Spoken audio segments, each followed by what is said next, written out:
Good afternoon. Welcome back to another edition of the B&H Virtual Event Space. You are tuned in to Intro to Photography Part 3. Today, we're going to be talking about composition with none other than Sony Artisan of Imagery, Tony Gale. Tony, welcome back.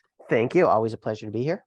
Always good to have you on, Tony. And we're going to dive right into this. I know we're going to drop the links for parts 1 and 2. And I believe, Tony, we have a 4-part Intro to Photography series, right? We do. November 15th. I have a slide mentioning it.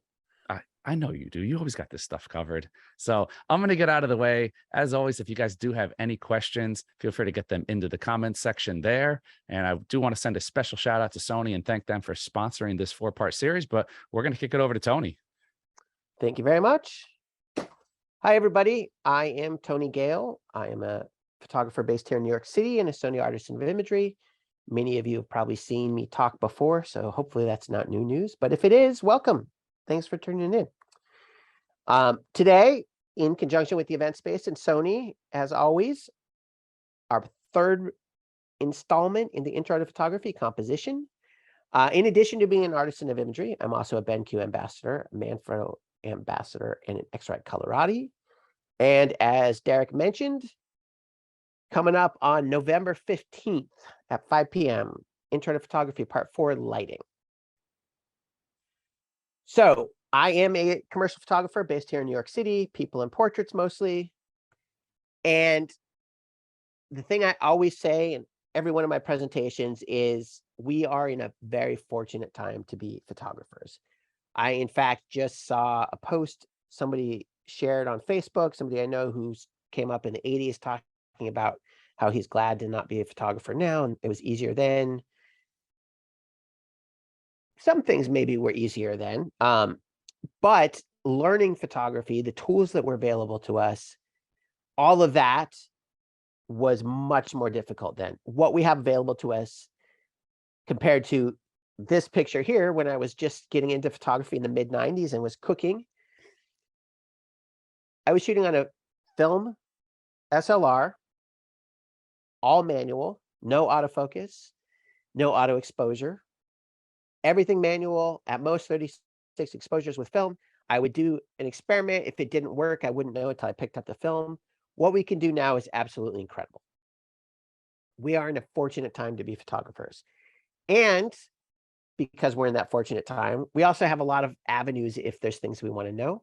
Sony has recently introduced on Alpha Universe their Alpha Universe forums, where you can go on if you have questions, ask some questions. I'm on there a lot. A bunch of Sony artisans and collective are on there a lot. If you have questions, just go on there. It's alphauniverse.com. There's a little drop down for community and then forums, or community.alphauniverse.com. All right, so we're going to be talking about composition, and like many things in photography, how people define things may vary. I'm using why and how to frame a photo as what composition is. And even more so than many of the topics I cover, where I frequently say different photographers and different people have different approaches, and there's very rarely one right way to do anything. Photographer A may say, this is the best light. Photographer B may say, this is the best light. Nobody's going to agree on everything. And if you get the results you want, if you're happy with what you're getting, then it's good and you're doing something right. And if you're not happy, then change things and it's not good. So it's all very subjective. Photography is subjective. We may agree in general that photographer A is a better photographer than photographer B, but somebody likes photographer B better. That's fine. So as an example, this is a picture I took in Seattle in the mid-90s, about the time I was in that chef's coat. Night photography. I really like this picture. This is on a bridge leading up to Capitol Hill. I thought this was a cool picture. I was showing this picture with some other night photography to a relatively famous fine art photographer at a gallery. We were part of a crit group, and he came in to critique our work.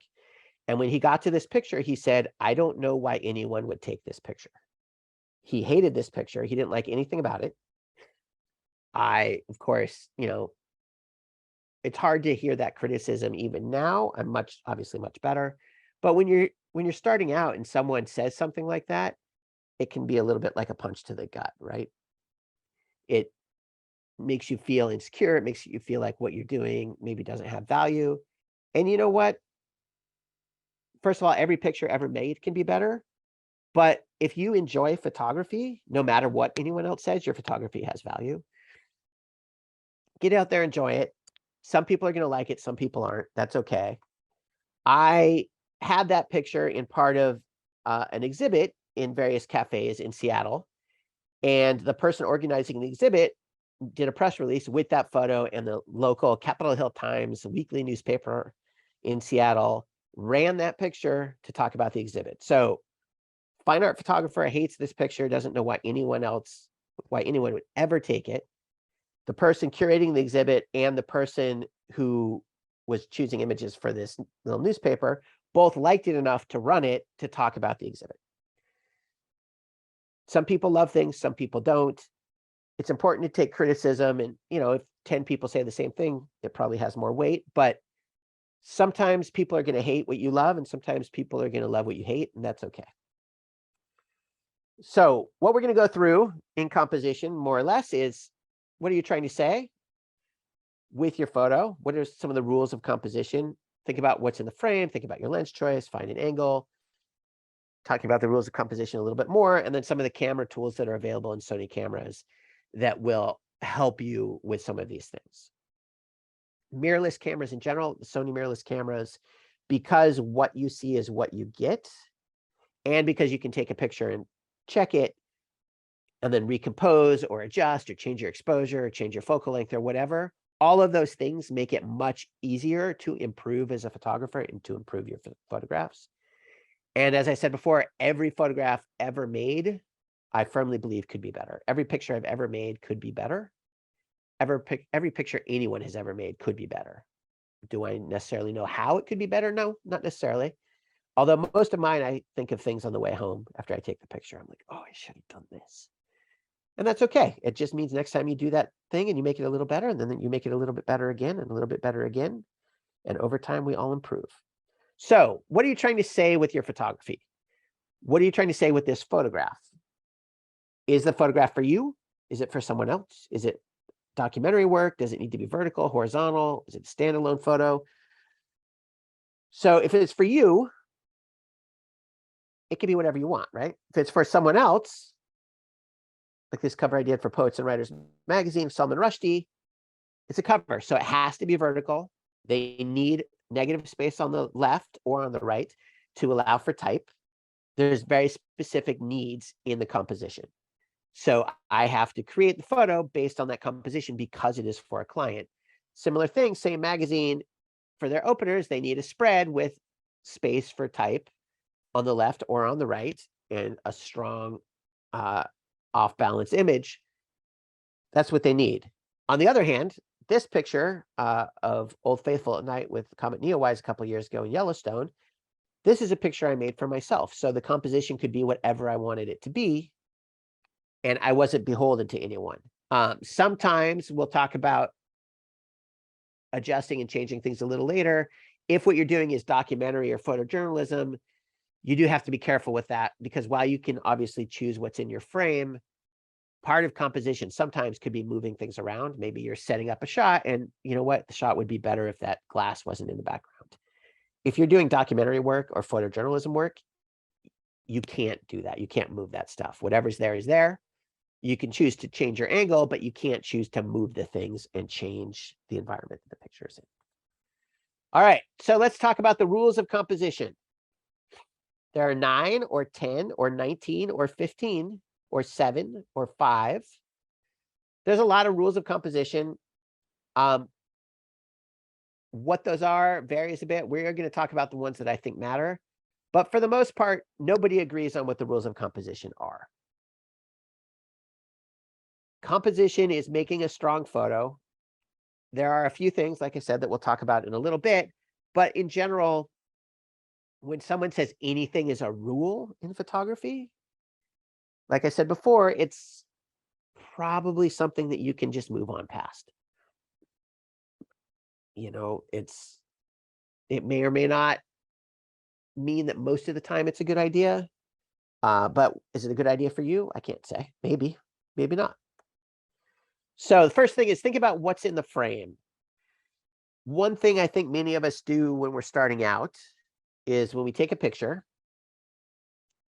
we see something cool, we pick up our camera, whatever height we are, whatever focal length is on there, we take that picture, boom, we took the picture. But when we're seeing something live and in person, we're very good at focusing on that thing. We can focus on the fact that there is a really cool mountain over there, and boy, that mountain looks beautiful. I'm going to take a picture of it without noticing all the things cluttering it up. Maybe there's some garbage cans in the foreground, or maybe there's a rusty truck, or, who knows? There are things that can detract from what we're trying to photograph, what the subject is, but we may not notice that because we're focused on the subject as a person. That's what we do. So think about what is in the photo beyond the subject. Look through your lens, look at what your subject is. Great. That mountain looks cool. And then look at what's around the mountain. Is there anything there that could be improved if you moved or changed your focal length or got higher or lower? Move around. So for example, this is a rose bush at a house I was staying at upstate a while ago. It's a rose bush, not a great picture, but I certainly got the rose bush in it. So in that sense, it's a successful picture. So here I am. Let's try some different things. Or maybe it's not a rose. Whatever kind of flower this is. Here I am, left, right, backlit, things in the background. The one on the upper left, the background's not so distracting, but it's a little blah with the brownish. Upper right, color's a little bit better. Shallow depth of field is good. The two on the bottom, background's very distracting, too much depth of field. Coming in even tighter, trying different things. Brighter background, darker background, higher, lower. This is the one I ended up liking the best. So to get there, though, I did all of this. Is it the best picture of a flower you've ever seen? No, it is not. But it is, it's a fine picture. But to get there, you've got to try different things. It's always important to not just stop wherever you are the first time you see whatever it is you want to photograph and assume that that's the best spot. So here, for example, Prospect Park, that particular spot near the entrance to the park near my apartment, with that pop of color, it looks cool. Everything looks great. Here I am taking a picture. This is not a good picture. I have successfully photographed trees with color, but beyond that, the foreground's a mess. The road's not great. It's not good. So I came in closer. Now I'm starting to like it better, right? We're avoiding a lot of the distracting elements, but there are still distracting elements. So I'm going to come in a little closer still. Getting a little bit better. No road at all. We're losing those little pylons. We're losing the lamppost. I don't like that red sign in the middle. I don't like that puddle. So I tried getting lower. This is interesting. I think this can work. I don't like the lamppost on the right. I think that's distracting. So I got up a little higher again. I moved the camera to the right so that that red sign that we saw before is behind that tree on the right. And now it's everything simplified. We're not seeing distracting road. We're not seeing a distracting sign, although I am noticing that little tiny white sign on the left. I think this is a more successful photo. And then just in case you're curious, what if you tried more angles? I did look at more angles, but then the background's not as nice. Similar thing. My favorite waterfall in Prospect Park. There it is across the lake. Very nice. Itty bitty, you barely see it. Sure, the reflections can be nice, but as a picture of a waterfall, I don't think it's very successful. So then I came in closer. Get a little foreground elements with the trees. We've got this stone path there. Then I changed the angle a little bit. I think this is more successful than this is. By tilting up a little so that the stones lead in a little bit more. There's a little more on the top. But just in case, I came in tighter. Tighter still. Trying another angle, another angle. So with all of that, I still think this is the best one. This is the one I like the best. But to get here, I tried some things that worked. I tried some things that didn't. I tried some things that were okay, but not as good. You just got to try different angles and try different things and see. And again, because we're shooting digital, because we're shooting most of us mirrorless, and hard drives are cheap and cards are relatively cheap, and we can just take a picture, try something else, take a picture, try something else, take a picture, try something else. When this was film, maybe I would be shooting this with a Hasselblad, 12 frames. I'm not going to do 8 different angles to try and figure it out. And so I may miss the best one because I just don't want to waste all that film. All right. So let's talk about composing in camera. So I'm sure that you have all talked to people or heard from people, or maybe you are that person that believes that your camera has 4 sides. That's your composition. Always compose in camera. It's the best choice. It can be really cool. It's certainly my first choice is to compose in camera, but there's absolutely nothing wrong with cropping later. This was at the very first Sony Condo event a few years ago. They had this cool skateboard ramp and dirt bike ramp, BMX ramp. Very cool. But we see somebody here on the left. It's a little distracting. If I just come in and crop, that's a more compelling composition to me. Just coming in a little tighter. I like the shadows. I like the guy in the air. Much more interesting. And if all you do is compose in camera, you run the risk of something called over lensing. I only learned that term a couple of years ago. Over lensing is where you are, especially with something involving activity or movement, you are photographing too tightly. So this was at a soccer game of a team called the Long Island Rough Riders a few years ago. Actually, a lot of years ago now, 10, 15 years ago. I'm too tight. By trying to compose in camera and be too careful about my composition, when he moved, when the guy in blue moved, now his hand is cut off at the wrist. One of the things in general is if you're going to cut somebody's limbs off, photographically, don't do it in person. You want to avoid doing it at a joint. It's better to do like mid arm rather than at the wrist. This picture doesn't work because of his arm being chopped off, his hand being chopped off. It doesn't work. I was too tight.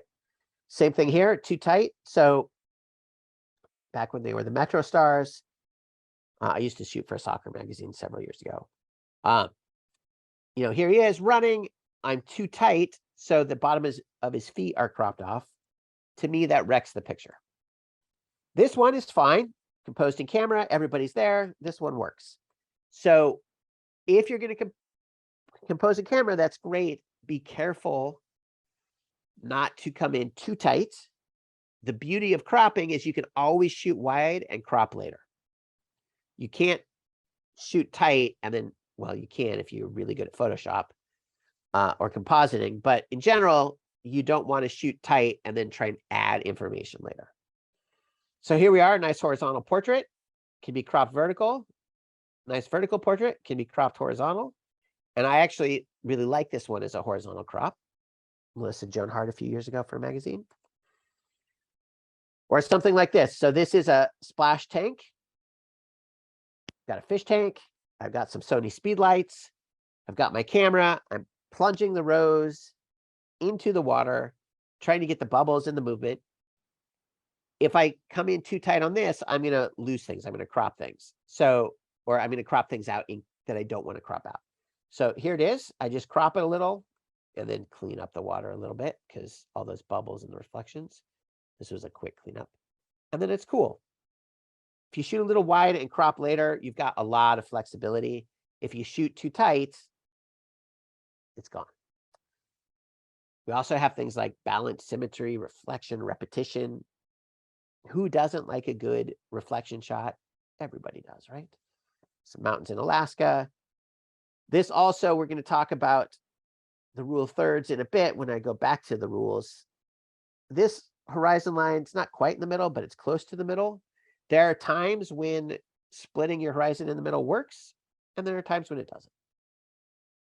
Some nice reflections in Amsterdam. Some repetition in the trees, repetition in the trees. a little reflection of the light on the water that helps blend the ocean and the sky together. Symmetry, reflections, repetition, all of that are really cool things you can use to your advantage. Give it a try, see. Also, think about the edges of your frame. So we talked about overlensing, we talked about cropping. Beyond that, think about when you're cropping or shooting at the time, where your subject is in your frame. I primarily shoot portraits, so we've got this portrait of this actor here. He's on the left, negative space on the right. I think that's all good. Here he's on the right, looking off to the right. So now instead of him being part of the frame, he's leading the viewer out of the frame. Is that necessarily right or wrong? Hard to say. It depends on the picture, but it's something to be aware of.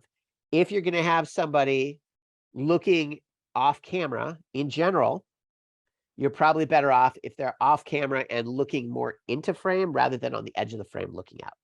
So like she is on the left, looking to our right, where there is more information. She's leading us into the image. In general, that's a stronger composition than something like this, where he's right on the edge looking out. Here, this gentleman on the edge, but looking at us. There's also things like this. So we've got this family in Yellowstone. I assume they're family. I didn't clean off the dust on the sensor very well on this one. There's a little too much tension. To me, they're a little too close to the edge of the frame. And there's a little too much space on the left. But this version, which is wider, works better, right? Too tight, wider. It's really the same frame I just cropped. This is an example of it's easy to come in too tight. All right. Now we've got, do you want to fill the frame? Do you want negative space?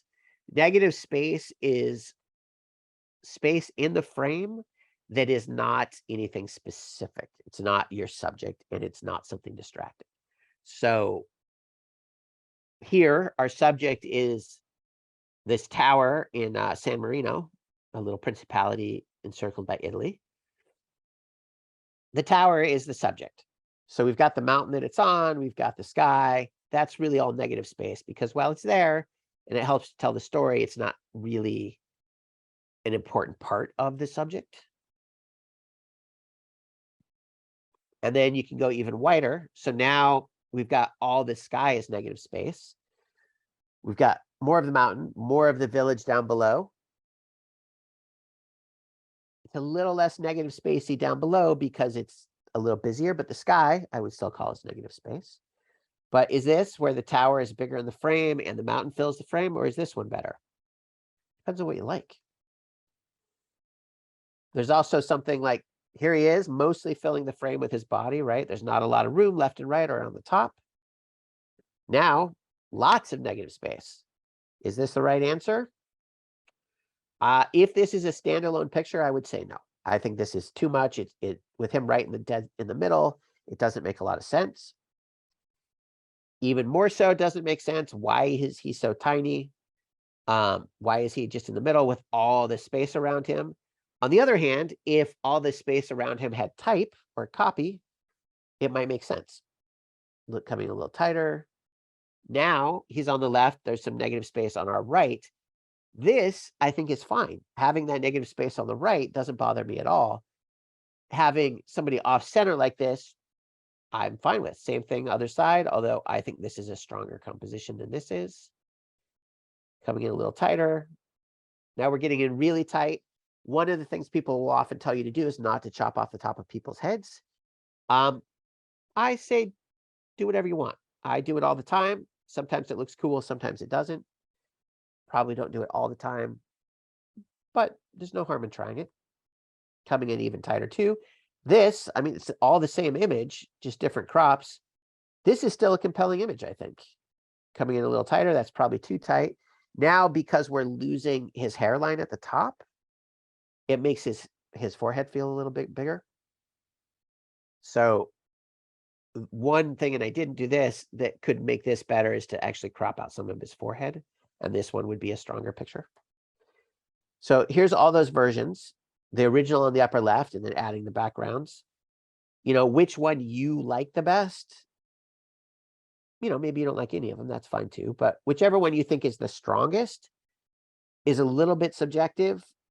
But I think most of us can agree that the ones with huge amounts of space around them, that's probably not the best. All right. With composition, also think about framing with foreground or background elements. So foreground elements are just things in front of your subject. Background elements are things behind your subject.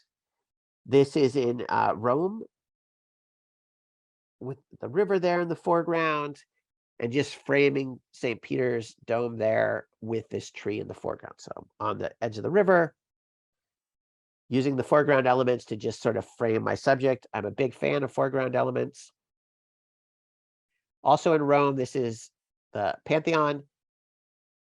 You can see on the lower right, there's some people. There are a lot of people here, really a lot of people. So I wanted this picture at night. There's too many people to photograph it. It's a mess. So I used the fountain as a foreground element to hide the people that were a distraction. Still have that vertical line from, you don't see them so much anymore, those little helicopter-y LED things that people used to sell at tourist sites. But using a foreground element to hide something you don't like, that you wish wasn't there, is a great solution because you don't have to move anything. Using hands as a foreground element, this is Nathan. He's a photographer and an actor. Foreground elements like this, it can be very cool. It can add a little something. Using the background elements to frame the subject, also in Rome. There it's, the subject is him, sure.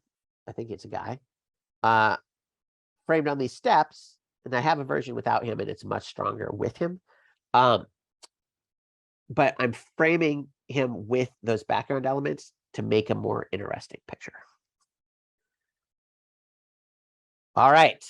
So we're thinking about moving around. We're thinking about cropping. We're thinking about not cropping. We're thinking about all of those things. We've also got lens choice, right? So there's a lot of lenses out there in the world. I have lenses from 12 millimeters to 600. And then if I add my 2x extender, 1200 millimeters. So 12 to 1200 millimeters for my Sony cameras. That's a lot of range. There's probably no scenario where the 12 and the 1200 are going to be equally useful or equally as aesthetically pleasing. But there are times when trying different things makes a difference. So this is Balanced Rock in Arches National Park in Utah. There's a lot of different choices here, right? We're zoomed in tighter, less tight. This is at 400 millimeters. That looks pretty cool. This is at 100 millimeters. That also looks pretty cool. Try different things. If you have a zoom, try different focal lengths. If you have different lenses, try different lenses. If you don't have different focal lengths, there's the classic zoom with your feet. You know, try moving in tighter, move further back, see what you've got. It is often the case that the first thing is not the best thing. Try different things. So this is in Glacier National Park. They'll pull out on the side of the road. That waterfall looks cool. There's that little bridge there. You get the whole expanse. I wanted to see that it's space on the mountain and all of that.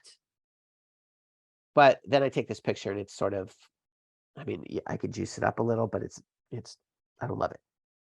I don't love this picture. I don't love that bush on the lower left. It doesn't work for me. But this does, just coming in tighter. Wider lens, tighter lens, try different things. This is a much more compelling picture. I like this picture. This one is, I took a picture. I successfully took a picture. I didn't successfully take a good picture, but I successfully took a picture. And you have to take the pictures that aren't good because that's the only way you're going to get the good ones. So on the left, 30 millimeters on the 24-105 f4.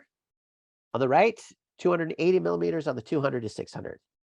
That is a big range, 30 millimeters to 280 millimeters.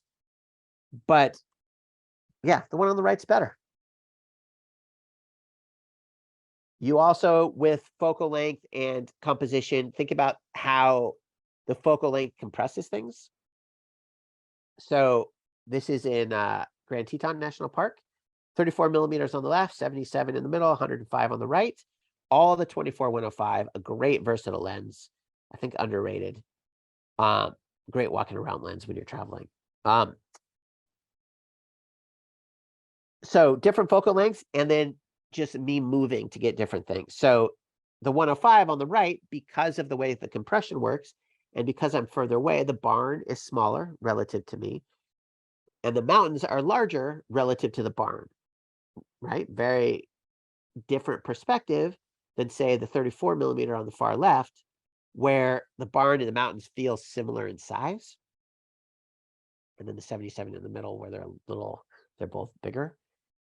Think about that focal length. Think about what the compression does. Think about how that field of view changes. All right. Then you want to find your angle, right? Maybe it's here, maybe it's there, who knows? Think about your camera height. I mentioned at the beginning that many of us tend to photograph from whatever height we are. So I'm 5'9", which makes my eyes, I guess, probably around 5'4", 5'5" inches off the ground. So most of the time when I take a picture, it's from about 5 feet, 5 inches-ish. If you're taller than me, then it's going to be higher. And if you're shorter than me, it's going to be lower. Just because that's what our default is. That's how we see things. But whatever height you are, try higher and try lower. One of the big advantages of cameras now, we've got our flippy screens, right? I can hold the camera up and get much higher than myself, looking up at the flippy screen. I do a lot of this, having it down and shooting lower. You don't necessarily have to get a ladder. You don't necessarily have to lie on the ground. You're able to do things much more easily because of the features that the cameras have. So this is roughly eye level. This is looking straight down. Is this a more interesting shot, or is this one? I like this one. You get the color saturation. You still get a little bit of the steam. It's just a visually more interesting picture. This one is, yes, I was in Yellowstone, and yes, there's steam. That is true. I successfully captured that. No one can deny that that is steam in Yellowstone. But is it a picture that you want to look at very much? Probably not. This one more so. Also, sometimes, we look at the same angle that we normally stand. Look up, look down. Like this is straight down, this is straight up. Try looking from different perspectives than whatever it is you're used to. It's amazing how often something really cool is wherever you are if you just looked at it from a different way. Here, for example, this is in Sequoia National Park. I got very low. You could see the yellow ferns above the frame. So I got in so that there's ferns above and ferns below to help frame the trees, and it becomes a more interesting picture. This is not something where if I'm just walking down the trail, I'm ever going to just see this composition, because you're never going to see it walking. It's something that you have to try and explore in your environment when you're out there taking pictures. So multiple angles and positions, some sequoias at night with the stars, and then just changing the angle a little bit. Which one's better? I like the one on the right better with that little bit of an angle, but the one on the left is the first one I did. Again, everything's subjective. You can disagree or agree, but just try something else. This is lit by just a restroom in the parking lot. This abandoned house in Iceland. Driving down the road, I saw it. It looked cool. Pulled into the driveway. You can see the driveway on the upper left. You can see where people pull in. Obviously, I was not the first person to pull in to take that picture based on those tracks in the grass. Is that the best picture? I don't think so. So I tried moving over to lose the driveway, getting closer, going around to the other side. So instead, there's that little hill in the background, going in where you see the gap in the roof going further away. And ultimately, this is the one I like the best, 24 millimeters. You get a sense of the landscape. You see the ocean in the background. You get the sky. Try different things. Back to more barns. Similar thing here. Upper left, there I am. There's the barn. Cool. Upper right, moved back a little, slightly different focal length. You can see the fence in the foreground. Then lower left, moving back further still, and moving so that there's that tree on the left, giving it a sense of place. Lower right, moving back even further, tree on the left, giving it a sense of place, and a little bit of more of the grass in the foreground instead of just the brown dirt. What one works best for you? Again, subjective, but this is the one I like the best. I like the grass, framing it a little bit and distracting you a little from the brown dirt. Same ramp at condo. There's the ramp on the left. You can see everybody around it. Coming in super tight on the right. Okay. Or moderately tight on the right. Then, because of the direction the sun was coming in, I went to the left there, shooting through, getting the biker doing the jump, getting the biker on the top of the ramp, getting the sun coming through. It's a much more dynamic picture, I think. It's a different angle. I mean, how often do you see a bicycle from the bottom like that? This is the one I like the best.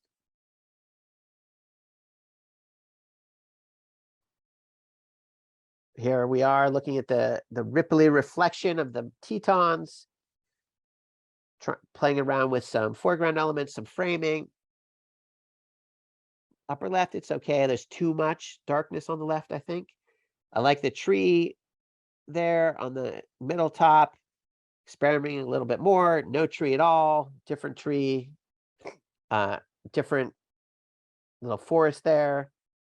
Just try different things. This is the one I like the best, the tree with the angle. All right, so we are going to talk a little bit about rules of composition. Like I said before, they aren't really rules. Like, nobody is going to fine you for not following the rules of composition. Nobody is going to give you a ticket. Nobody's going to arrest you. I mean, if you're in school, it might affect your grade, but other than that, they're just guidelines. They're things to think about. They should come into play, but as you get more experienced, most of them are going to be things that are subconscious and you don't have to actively think about. So there's the rule of thirds.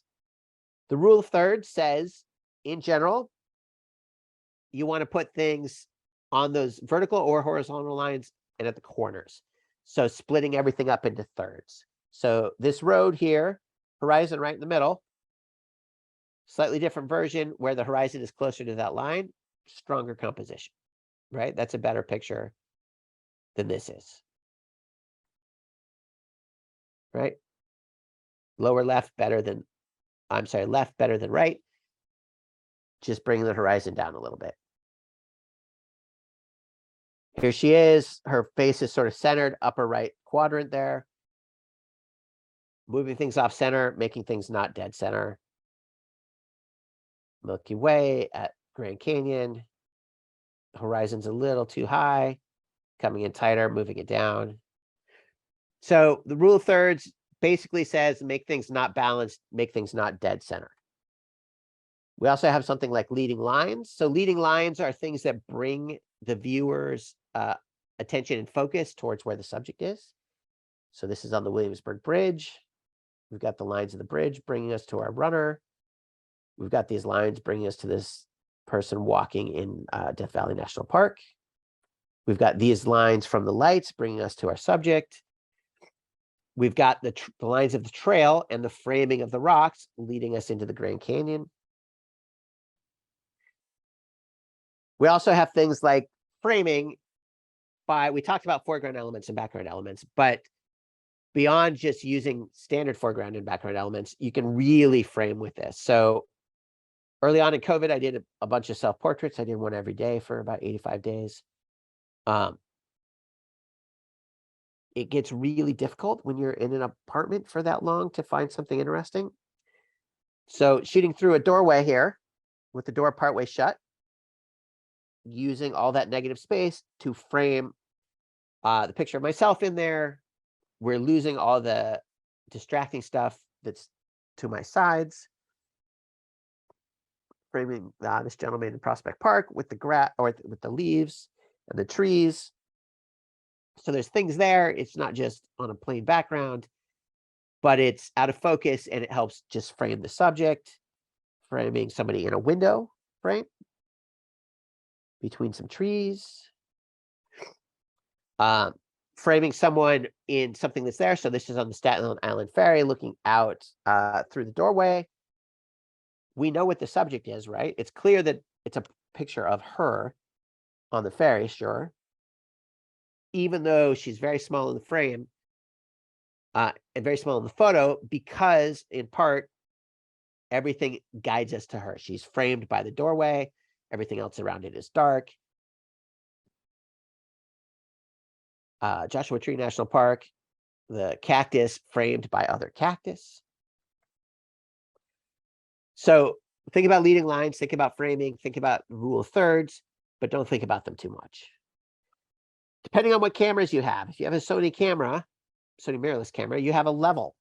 So one of the things that is the bane of many of our existences is we take a cool picture and then it's not level. And yes, you can fix that in Photoshop, but sometimes I correct those things in Photoshop and then I end up having to crop something I didn't want to crop. Your camera, if you have a Sony mirrorless camera, has a level. It's just hit DISP on the back. You can bring up the level, makes it easy. You also, if you're new to the rule of thirds and you really want to think about that, or if things need to be very symmetrical, you have grid lines. So if you go into your menu, you've got rule of thirds grids, square grids, diagonal and square grids. So the rule of thirds lines I showed you, you can put those into your viewfinder. Obviously, they won't be on your picture. They're just in the viewfinder or on the screen. And that will allow you to think about and compose with the rule of thirds in mind. It's a really useful tool if you're just learning photography. You can go in with square grids instead, square grids and diagonals. All right, I went very quickly. We covered a lot. Let's see if Derek says there's any questions. We're going to give them a couple minutes or a minute to get their decompress? question, to decompress. You always laid out there so good, Tony, that I feel like you don't leave much, you don't leave many crumbs on the table or much meat on the bone to discuss, right? Although there's I always. try and, every time I do it, I'm like, okay, what am I leaving out? There's always something. There's always something, of course. But we'd be here all day if we dove into every. We can go down the rabbit hole, and then it's like you get into Fibonacci spirals and all that nonsense. The golden mean and Exactly. Well, we did actually have a non-composition related question. One of our wonderful viewers, Elizabeth Murphy, is asking if you've ever done critiques. I don't think we've ever had you do any photo critiques. We did. Did we do one here on the event space? We did one. Maybe we should do it again. We did a series where I did assignments. Yes. And then we did critiques. So maybe we should do that again. I think we should. So we'll talk off camera about getting that back around. But I totally forgot we did that idea. I was thinking more in just the regular anything goes critique. Oh no, I've never done that.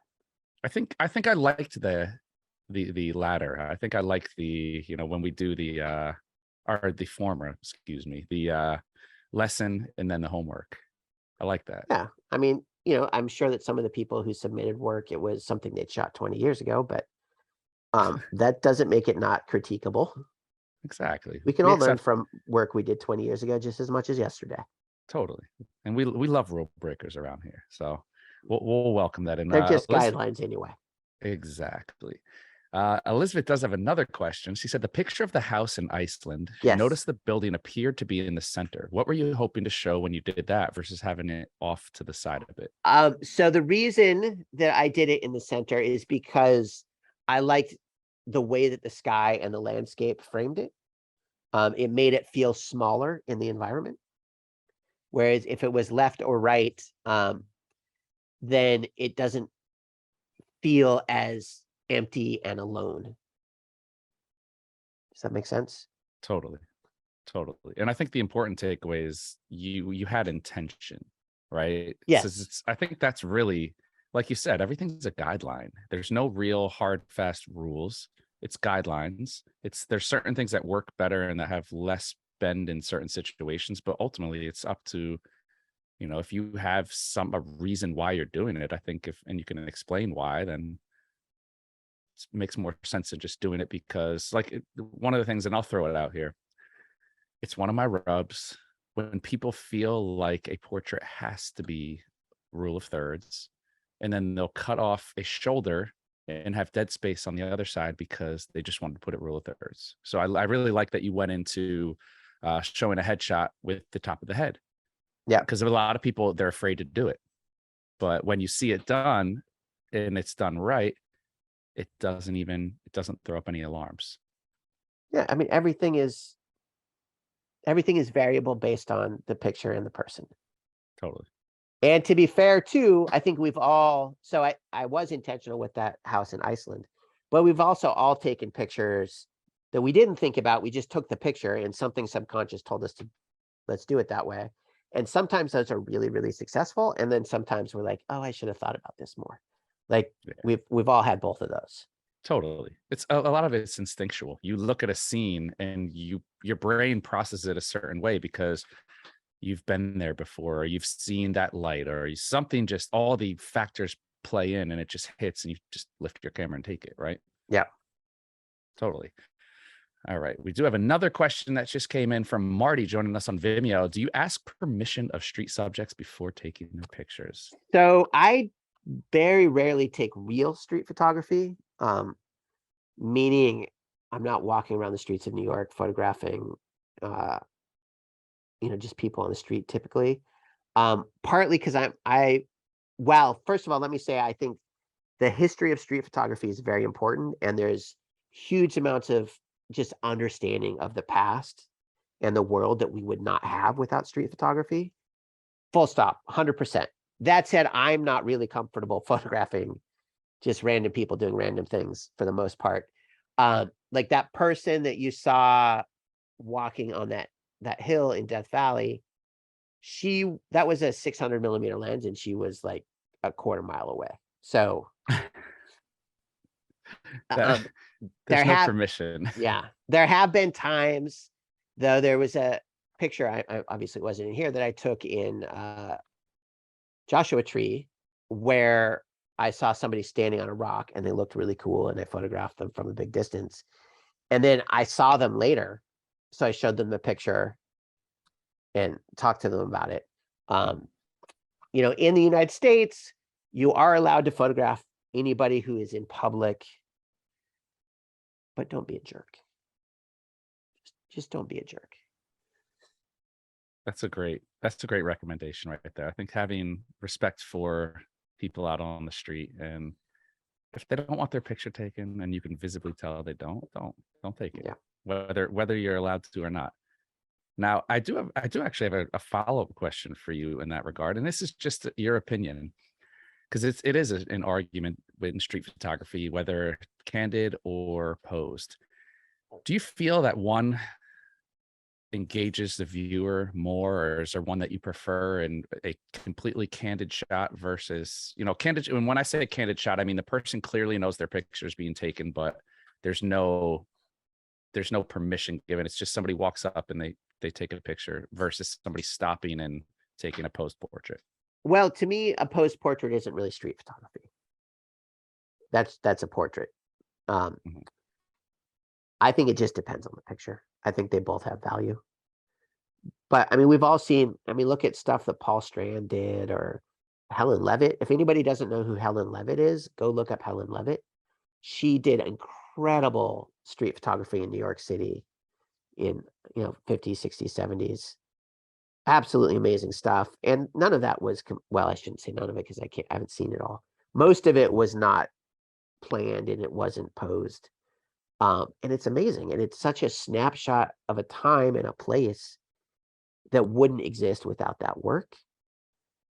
There are photographers who are very aggressive about it. I'm not going to badmouth anybody, but there is a photographer who will run up to people and pop a flash in their face and run off. And I find that very obnoxious. Some people really like his work. Different people, different opinions. Totally. Totally. Now, Eugene joining us on Vimeo does have a question: whether you prefer less is more or a busy photo. Usually less is more. It's not uncommon if I'm photographing somebody in where they work or their home to move a bunch of stuff out of the way. You know, clean off that desk. Let's move that plant. Maybe let's move that lamp. Let's move all this stuff. Anything that could be a distraction, I want out. Okay. And in regards to composition and the body, and when you're taking portraits with people, any tips for what to do with their hands? So hands in pockets is good if they have pockets. Okay. Women in general get cheated, and a lot of women's clothes don't have pockets. I think it's a grand conspiracy of some kind. But it's a hard thing. Mhm. Mostly when I'm photographing people, I'm trying to get them so distracted from being photographed that they just act naturally, and then whatever they do with their hands is fine. When I photograph someone, if it's a formal thing, the first thing many people do is will put their hands sort of in front of them at waist level, like their bodyguard or something. And I feel like that tends to make people look nervous. So almost anything but that, arms crossed, arms in pockets, just by the sides, I think is better than that. Or if Okay. you can give them something to lean on or to put their hand on or to hold, that can help. And our final question here: what is the one thing, or is there one thing that you see more common than other things that is wrong in a composition? Or is there something that you see a lot of times that you recommend people stay away from? Common pitfall. I honestly think from the most common thing, only because it's done most often by people who are new to photography, is just not thinking about how your subject relates to what's around them, so that it's a distracting, busy picture for no reason. Okay. Like there's my child running through the park. That's adorable, fantastic. But there's also 300 other children, and which one's yours? Okay. Um, so making it clear what your subject is by simplifying things enough that that's what the subject is. I think that's one of the most common things. And like I said, partly just common because, everybody who's just taking pictures with their phone, and, I take pictures with my Xperia Pro I all the time. But everybody who's taking pictures with their phone and isn't really thinking about it is doing that. And I think all of us started that way. Definitely. Definitely. I think, and it's also with composition, we always hear that, when you can layer and you can add more elements, it makes more interesting compositions. And there's a fine line between a beautiful layering and having stuff in the foreground and background and completely distracting from your subject. So that's Yeah. a great point there. Sometimes you have to simplify and really let it be known what your subject is. Thank you. Well, Tony, our final question, we're going to hold off. Marty, I'm actually glad you threw that question in, Marty joining us on Vimeo, because we're going to go into lighting on November 14th. So Marty's asking about, 15th or 14th? is it 14th? Monday? Tuesday the 15th. Tuesday the 15th. Okay. Right. We were gonna we changed it and There then we we go. unchanged it. There we go. So Tuesday That's the inside 15th. baseball though. That's we'll get it sorted out. So we'll see you guys back here on Tuesday the 15th to answer Marty's question on how many strobes you normally use when you're lighting formal pictures, formal portraits, and we're going to discuss some other Tony Gale lighting tips for you guys out there. So huge thank you to Tony for joining us again. Tuesday, November 15th, we're going to wrap up this series. So look forward to that, Tony. And a huge thank you again to Sony for sponsoring this. Tony, take us away. I see we got your links up here. Let us know where we can find more of your work. You can my website, tonygale.com, Instagram, Tony Gale Photo. I have a nice profile on alphauniverse.com. I have a podcast, the Sony Alpha Photographers Podcast, on every podcast platform. I'm easy to find. He's easy to find. Just Google Tony Gale and you'll find him. You'll find me and you'll find a British soccer player from the 80s. That's awesome. You gotta I guess it's good and bad, right? For SEO reasons, Every once in a while, I get angry tweets because he does commentary on British soccer. So I'll get angry tweets yelling at me for something he said, but for the most part, it's fine. All right. Well, feel free to tweet Tony your photography questions. Keep the angry soccer tweets away from him. And we will see you guys back here later this month for part 4, wrapping this series up. But that's all we got for now. Another round of the B&H virtual event spaces in the books. Catch y'all Thanks, next time. everybody.